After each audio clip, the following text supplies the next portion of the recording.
Umbutho wezopolitiko wabahlali Independent South African National Civic Organisation i-ISANCO ngamafuphi nekutshotshentla kuyo igqala kulawulo neenkonzo zabahlali uGqirha Zukile Luyenge. Lo mbutho uzinkomba isifuba ngokungalali ngengubenye nemibutho yezopolitiko kodwa ujongene ngqo neenkonzo zabahlali ngokunyevulela urhwaphilizo, uxhasa ukuhanjiswa kweenkonzo ezingundoqo kuluntu nokunika inkxaso engagungqiyo kwiinkokheli zemveli.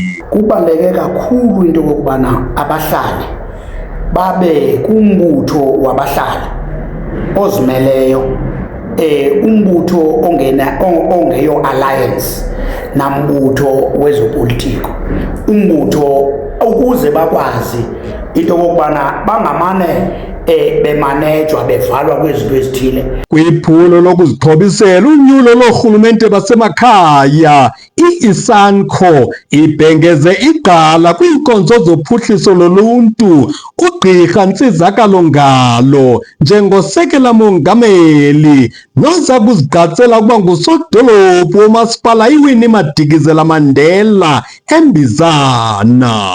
uGqirha Ngalo wasungula isikolo se-4IR ngo-2018 kwaye umbutho wesisa iDr Ntsizakalo Ngalo Foundation unikezela ngeenkonzo ezingundoqo kubahlali baxhamle kumaphulo ophuhliso kwiingingqi zabo. Ufika kukamnumzana uNgalo, uDr Ntsizakalo Ngalo azojoyina u-ISANCO baqhwaba izandla abantu baseMzantsi Afrika kwiinklu zonke ezinkosini, koosomashishini, kwabazemidlalo, kubantu abatsha, koonoteksi, koosomashishini abasakhasayo, ndibala ntoni na, into ethi umbutho wabahlali njengokuba inguwo omele ukubana ubadibanise abantu kuphuhliso lwabo, benze le nto kuthiwa yi-people driven development, baparticipate, bathathe inxaxheba kwi-service delivery. I-ISANCO ihlaba ikhwelo kubagqatswa abangomthuzimele bafumane igwiba lokhuselo ngaphantsi kwalo mbutho. Ngizani nezi-independent minds zenu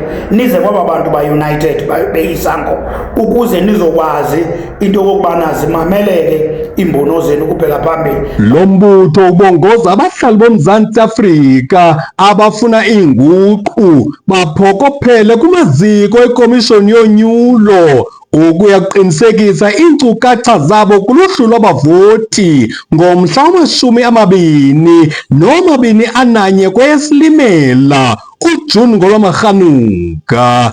Kwiqonga loqalazive bengqokoqo ndinguJoe Manxiya, Qongqololo.